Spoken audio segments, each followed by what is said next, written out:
চতুর্গাতা মণ্ডলী তাদের প্রতি শ্রদ্ধা নিবেদন করি। আমার বয়োজ্যেষ্ঠ যারা রয়েছেন তাদের প্রতি শ্রদ্ধা নিবেদন করি। তৎসহ উপস্থিত প্রত্যেকের জন্য পরম পিতার রাতুল চরণে দীর্ঘ নীরব সুস্থ ইষ্টময় জীবন প্রার্থনা। আজকের এই পবিত্র পূর্ণ লগ্নে প্রভুর রাতুল চরণে আমি প্রার্থনা করতে পেরে ধন্য বলে মনে করি আমার। কারণ আজকের এই 138তম আবির্ভাব মহামহোৎসবে আজকে 16/9/2025 সৌভাগ্য তাদের যারা তার চরণে সমবেতভাবে প্রার্থনা নিবেদন করতে পেরেছিল। সৌভাগ্য তাদের যারা আজকের এই পবিত্র পুণ্য লগ্নে পরম পিতার রাতুল চরণে এই শিবমন্দিরে প্রার্থনা এবং প্রণাম করার সুযোগ দিচ্ছে। আমি ভাগ্যবান বলে মনে করি আমাকে। সেজন্যই আমরাও সবাই ভাগ্যবান। শ্রী ঠাকুরের কথা বলি, দুর্ভাগ্য তাদের যারা তার কাছে আসতে পারল না, যারা তার কাছে প্রার্থনা করতে পারল না। একটু আগেই শ্রদ্ধেয় দেবাশিস বন্দ্যোপাধ্যায় মহোদয় একটি কীর্তন করছিলেন এবং কীর্তনের ঝুমুরে তিনি বলেছিলেন, সে তার মাতা নাই, পিতা নাই, কেহ নাই, সেখানে কামনা বাসনা নাই, তুমি আর আমি। উনি যখন গাইছিলেন আমি খোল বাজাচ্ছিলাম, আর খোল বাজাতে বাজাতে বিশ্বাস করুন আমার ভেতর থেকে বলছে, না তোমার ভেতর সে কথা বলছে না, তোমার অন্তর সে কথা বলছে না। সেটা কামনা বাসনা নাই, শুধু তুমি আর আমি। কীর্তনের ঝুমুরে বলা যায়, খোলের মাদলে বলা যায়, কিন্তু আমার ভেতরটা বলেনি সেটা কামনা বাসনা নাই, শুধু তুমি আর আমি। ভেবে দেখবেন, কামনার পাশা বাসনার পাহাড় নিয়ে আমরা বসবাস করছি। আর এই সমস্ত কামনা বাসনা পাহাড়ের মধ্য দিয়ে ঠাকুরের জায়গা কিন্তু খুবই কম। ঠাকুর কিন্তু আমার ভেতর আপনার ভেতর তেমন করে বসবাস করতে পারছেন। কেন? শ্রী ঠাকুর অনুকূলচন্দ্র কি অপূর্ণ করে বললেন, তোমাদের ভেতরটা এত বাজে জিনিস দিয়ে তোমরা ভর্তি করে রেখেছ মনেই, যেখানে আমার স্থান। তাই দেখবেন আমাদের ভেতরটা সব সময় আমরা আমাদের পবিত্রমার্গী ভাবনায় কিন্তু সব সময় ভরপুর। তার জায়গা কোথায়? তিনি থাকবেন কোথায়? তিনি থাকবেন ওই সিংহাসনে নয়, এই বিগ্রহের মধ্যে নয়, তিনি থাকবেন আমার এই দেহ মন্দিরের মধ্যে। এই আজকের 138তম আবির্ভাব মহামহোৎসব এই প্রার্থনার সময় আমার মনে হচ্ছে, সত্যি তুমি আমার ভেতরে অমন করে জাগ্রত থাকবে, তুমি আমার ভেতরে অমন করে জাগ্রত আছো। তাই শ্রী ঠাকুর আগে আশ্রমে সমস্ত গুরু ভাইদের মধ্যে, প্রবীণদের মধ্যে এটা প্রচলন ছিল, আজকে এটা উঠে গিয়েছে। তখনকার দিনে আশ্রমে গেলেই কোনো গুরু ভাইয়ের সঙ্গে দেখা হলেই বলা হতো, নাম চলছে তো, নাম চলছে তো। এটা আজকে লেখার মধ্যে রয়ে গিয়েছে, আর আচরণের মধ্যে নেই।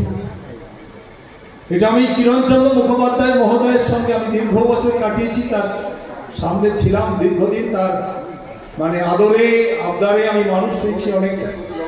তখন আমার খুব ছোট্ট বয়স।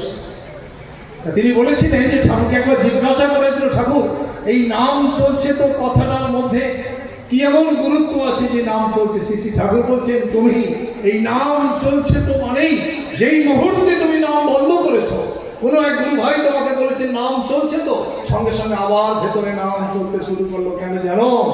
যোগ সব সময় হাত ছাড়িয়ে দিচ্ছে তোমাকে, প্রত্যেকটি মুহূর্তে যোগ সে কিন্তু হাত ছাড়িয়ে দিচ্ছে আমার এবং আপনার কাছে।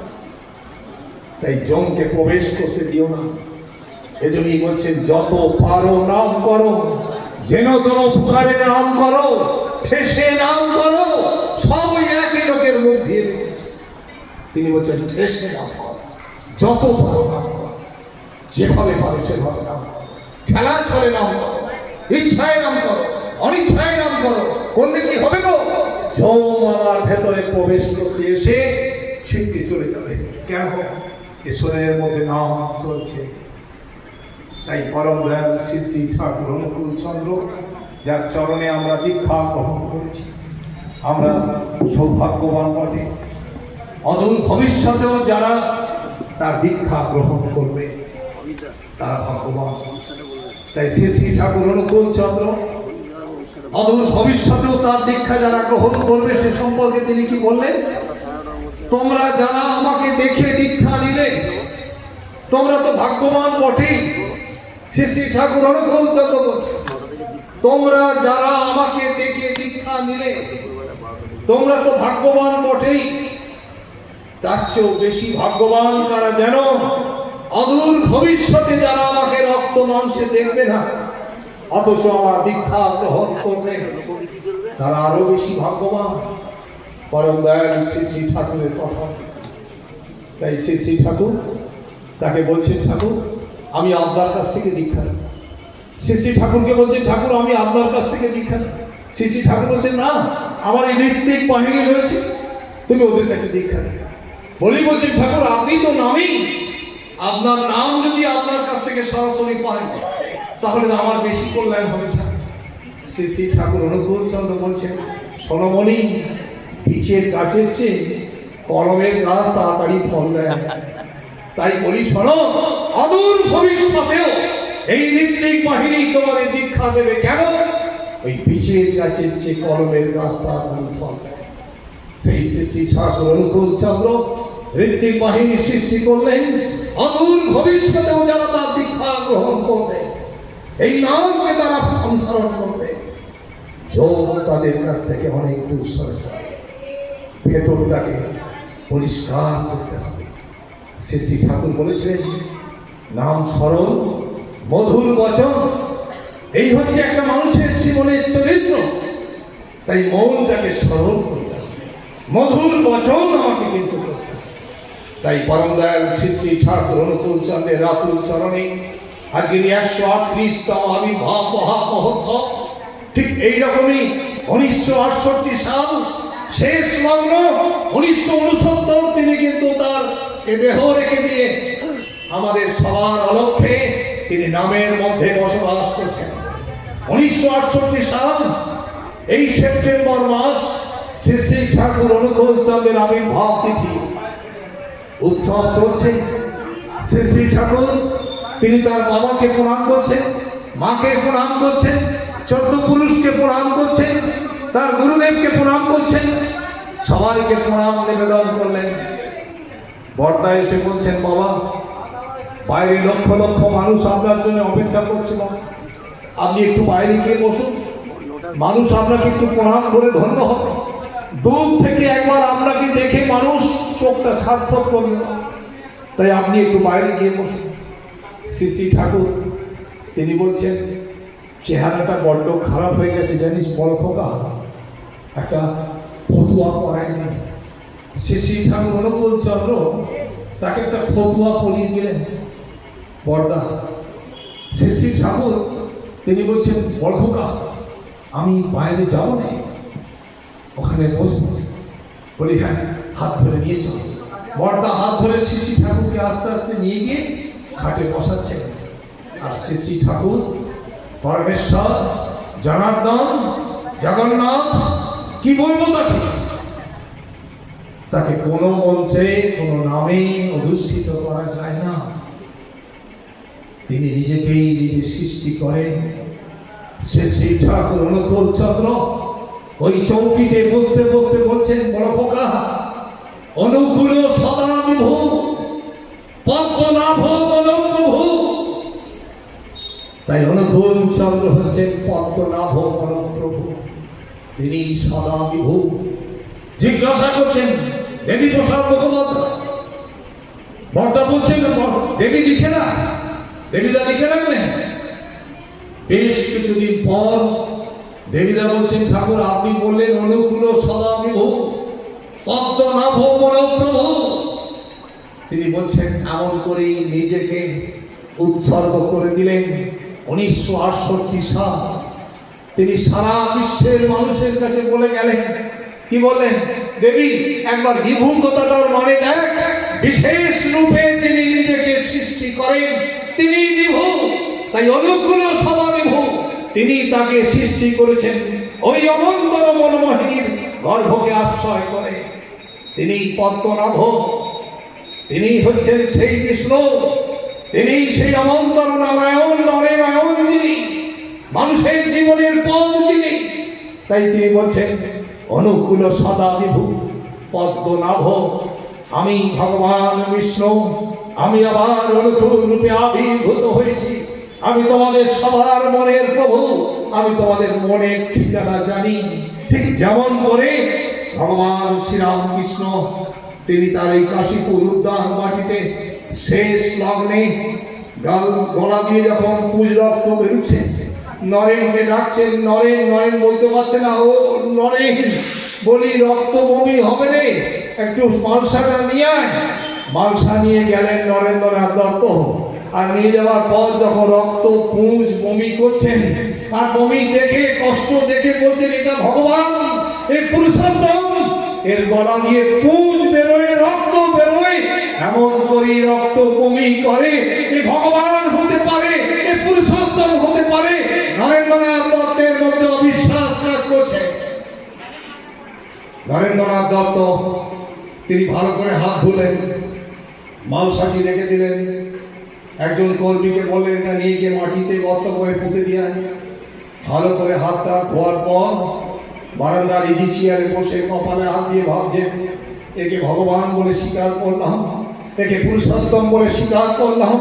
ওর গলা দিয়ে পুঁজ বেরোয়, রক্ত বেরোয়, যে নিজেকে সেজে সামলাতে পারে না, যে নিজেকে নিজে বাঁচাতে পারে না, সে ভগবান, সে পুরুষোত্তম। ভগবান শ্রীরামকৃষ্ণ 90 দিন বিছনা থেকে ওঠেন, এক ফোঁটা জল যার গাল দিয়ে যাচ্ছে।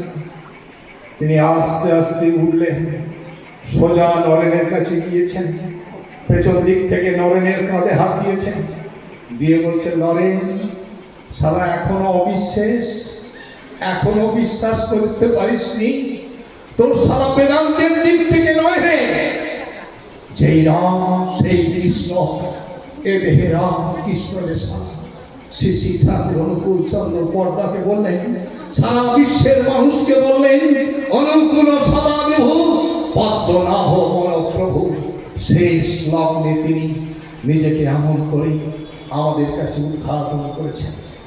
সৌভাগ্য তাদের এমনতর পদ্মনাভের সঙ্গে, তার দীক্ষা মন্ত্রের সঙ্গে যারা যোগযুক্ত হতে পারব। তাই আসুন আজকের 138তম আবির্ভাব দিবসে পরম পিতার রাতুল চরণে এই যে প্রাতঃকালীন সমবেত বিনতি প্রার্থনা, এরপরেই বিভিন্ন অনুষ্ঠানের মধ্য দিয়ে এটা অঞ্চলের সমস্ত অধিবাসীকে যত দূর ভারত যাচ্ছে সবাইকে নিমন্ত্রণ দিই, আহ্বান জানাই। শ্রী শ্রী ঠাকুর ছিলেন মানুষের কাঙাল, শুধু তার কাছে এসে একবার অমন করেই যদি পড়তে পারি, তিনি আমাদের সবার মনের প্রভু, তিনি আমাদের সবার যন্ত্রণা ঝুঁকিয়ে ফেলেন। এ আমার আত্মবিশ্বাস। আমাদের সবার কাছে নিবেদন, সেটা কামনা নাই, বাসনা নাই, তুমি আর আমি, সেটা কিচ্ছু নেই, শুধু তুমি আর আমি। তাই তিনি বলছেন, মা তোমার মা নয়, বাবা তোমার বাবা নয়, পুত্র তোমার পুত্র নয়, কন্যা তোমার কন্যা নয়। দেখবেন কন্যা আসক্তি, পুত্র আসক্তি, সমস্ত আসক্তির মধ্যে ঠাকুর কিন্তু ক্ষীণ হয়ে যাচ্ছে আমাদের কাছে। তাই তিনি কি অপূর্ব করে বললেন, তিনি জানতেন অদূর ভবিষ্যতে আমাদের ক্রমশ আসক্তি বাড়বে, আমাদের ক্রমশ কামনা বাড়বে, আরো দেখবেন কামনা বেড়ে যাবে। এই জন্যই ভগবান শ্রীকৃষ্ণকে প্রশ্ন করছেন, যুধিষ্ঠির তুমি খালি বলো যে কলি কলি কলি, কলি নাকি এমন করেই ধ্বংস করবে মানুষের জীবন।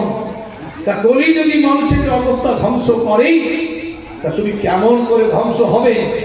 ভগবান শ্রীকৃষ্ণকে প্রশ্ন করলেন যুধিষ্ঠির। প্রশ্ন করার সঙ্গে সঙ্গেই বলছেন, শোনো, তুমি এই জঙ্গলের মধ্যে দিয়ে যাবে, যা দেখতে পাবে তা তুমি আমাকে এসে বলবে। যুধিষ্ঠির জঙ্গলের মধ্য দিয়ে গেলেন, যাওয়ার পর যিনি ফিরে এলেন, ফিরে আসার পর জিজ্ঞেস করছেন যুধিষ্ঠির তুমি কি দেখলে? বলছে আমি দেখলাম একটা গরু তার বাছুরকে এমন করে চাটছে, চাটতে চাটতে ছায়ের চামড়া উঠে গিয়ে রক্ত বেরোচ্ছে, তবুও মা চেটে যাচ্ছে। এর সঙ্গে কলির সম্পর্কে কি প্রভু? যুধিষ্ঠিরকে বলছেন যুধিষ্ঠির, কলিযুগে প্রত্যেকটা মা এবং বাবা সন্তানের আসক্তিতে ভুগবে। প্রত্যেকটা মা এবং বাবা তাদেরকে একটা সন্তান এমন করে দেখবে, বিভ্রান্ত করে রাখবে।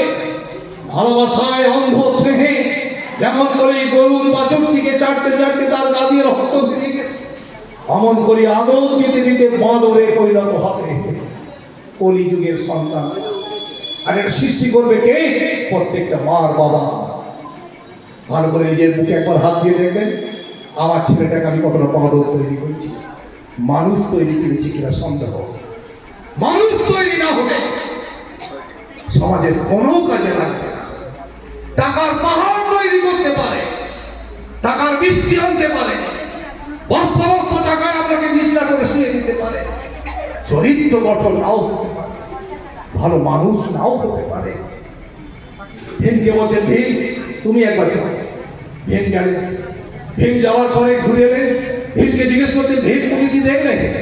বলছে প্রভু আমি দেখলাম একটা বিশাল বড় ইদারা, তাতে এক ফোঁটা জল নেই।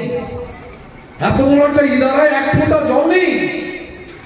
ভীমকে বলছেন ভীম তুমি ঠিকই দেখেছ, অদূর ভবিষ্যতে দেখবে অনেক অনেক থাকবে মানুষে, কিন্তু শূন্যের হাহাকার করবে।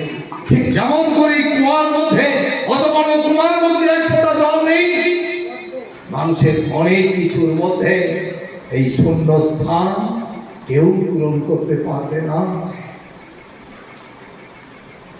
নকুলকে বলছে নকুল তুমি একটু ঘুরে এসো। ভীম গেছে, অর্জুন নকুল গেছে। তা নকুলকে বলছে তুমি কি দেখলে বলো? নকুল বলছে প্রভু আমি দেখলাম একটা শকুন পচা গরুর মাংস খাচ্ছে, কিন্তু অদ্ভুত ওই শকুনের ডানাতে বেদমন্ত্র লেখা আছে। কলির সঙ্গে সম্পর্ক কি? বলছে কলির সঙ্গে সম্পর্ক হচ্ছে এই, কলি যুগে এমন অনেক ভণ্ড গুরু দেখতে পাবে, এই ভণ্ড গুরুর পাল্লায় পড়ে কিন্তু দেশ চলে যাবে। ঠিক যেমন করে শকুনের পচা মাংস খাচ্ছে, অথচ তার ডানাতে দেখবে ওই বেদ মন্ত্র লেখা আছে। তাদের পোশাকে তারা গুরু হবে, কিন্তু ভেতর থেকে তারা চোর চিটিংবাজ হবে। এই ভণ্ড গুরুর পাল্লায় পড়েই দেশ শেষ হয়ে যাবে কলিযুগে। তারপরেই সহদেবকে বলছে সহদেব তুমি কি দেখলে? সহদেব ঘুরে এসে বলছে প্রভু দেখলাম একটা বিশাল বড় অট্টালিকা, তার মধ্যে কেউ নেই। অনেক ডাকলাম বাড়ির মানুষকে, কোনো সাড়া পেলাম না, শব্দ পেলাম না। শোনো এই কলির শেষে মানুষ ওইরকম বিরাট বিরাট অট্টালিকা বানাবে। কেন জানো?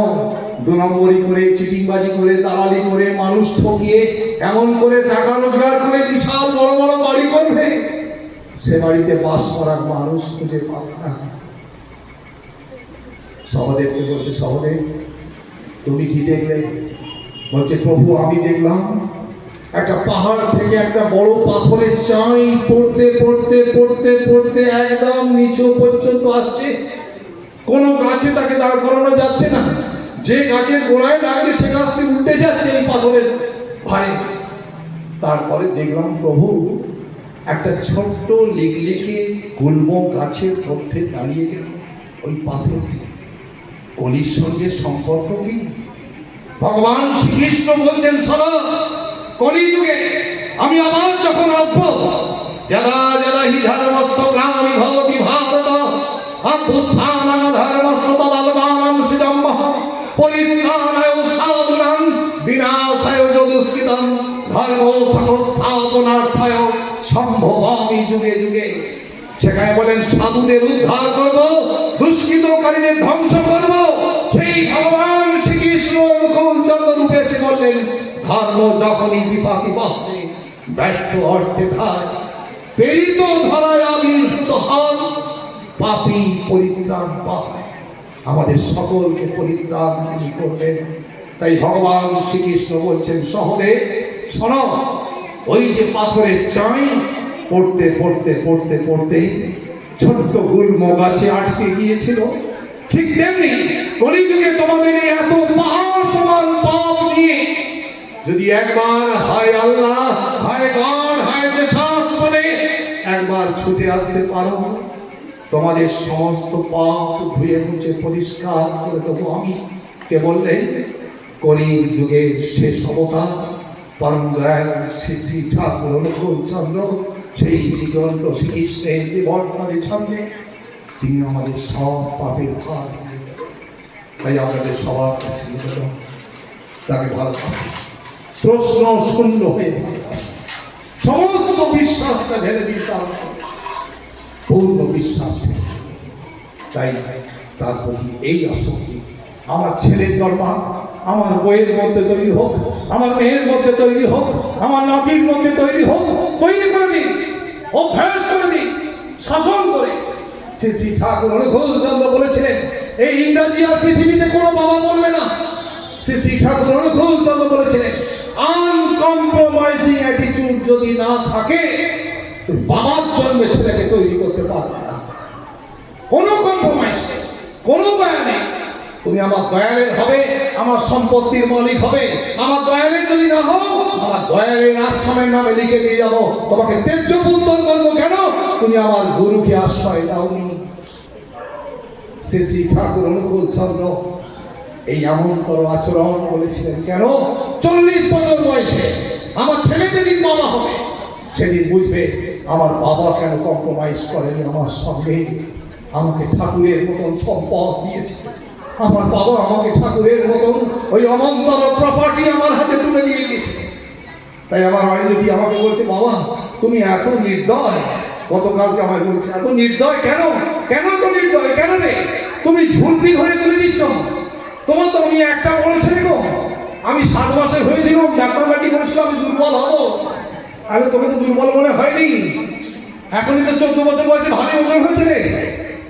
তা আমাকে তুমি নির্দয়ের মতো ঝুলপি ধরে তুলে দিচ্ছ কেন? শোন, আজকে নির্দয় হয়ে তুলে দিচ্ছি। ভোরবেলা উঠে ইষ্টভীতি করবি, প্রার্থনা করবি আমার সঙ্গে বসে, এজন্য নির্দয় করে তুলে দিচ্ছি।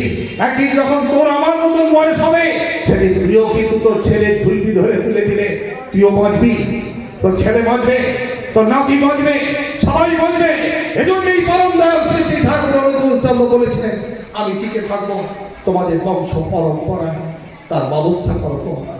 এই বংশ পরম্পরায় টিকে থাকতে গেলে আমার ছেলেকে রেয়াজ করা যাবে না, আমার নাতিকে রেয়াজ করা যাবে না, কাউকে ক্ষমা করা যাবে না যতক্ষণ না ইষ্ট প্রাণতা তার মধ্যে ভরে যাচ্ছে।